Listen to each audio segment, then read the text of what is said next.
कारी घटकस दिखते, उन्हीं से चंदा गुरु के मुख लागते।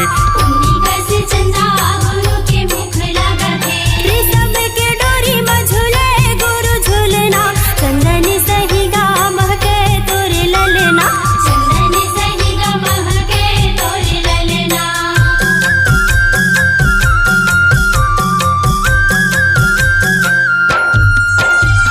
घुंघरालू बाल कारी घटकस दिखते, उन्हीं से चंदा गुरु के मुख लागते।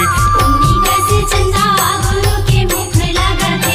ऋषभ के डोरी में झूले गुरु झूलना, चंदन सही गा महके तोर ललना, चंदन सही गा महके तोर ललना।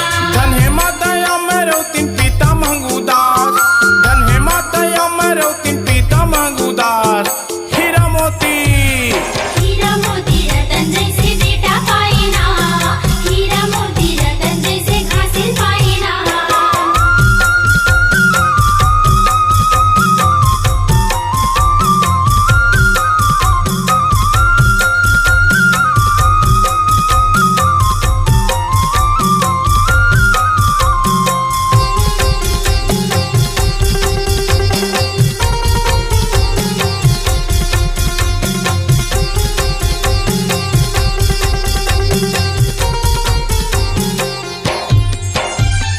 आनंद मंगल छागे गिरधपुरी गाँव, पावन होगे भुइया पर गुरु के पामा, पावन होगे भुइया पर गुरु के पामा।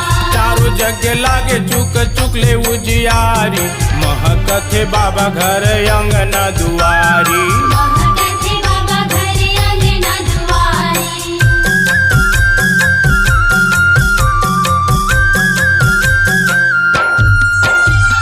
आनंद मंगल छागे गिरधपुरी गाँव, पावन होगे भुइया पर गुरु के पामा, पावन होगे भुइया पर गुरु के पामा। चारों जग लागे चुक चुकले उजियारी, महकथे बाबा घर अंगना दुआरी। महकथे बाबा घर अंगना दुआरी। धन हे माता मेरो तीन पिता मंगूदास, धन हे माता मेरो तीन पिता मंगूदास। हीरा मोती हीरा मोती रतन जैसे बेटा पाइना, हीरा मोती रतन जैसे हासिल पाइना। राजेंद्र रंगीला तोरे गुण लगाए ना, राजेंद्र रंगीला तोर भजन लगाए ना।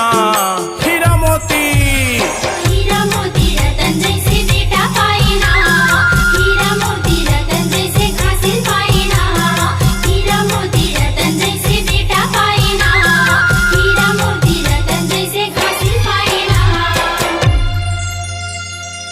संगवारी हो नावा नावा गीत संगीत नाटक के मनोरंजन लेबर आप मन हमारे चैनल रंगीला म्यूजिक वर्ल्ड और रंगीला स्टूडियो ला सब्सक्राइब करके घंटी के बटन ला दबाए बर झन भुलाऊ।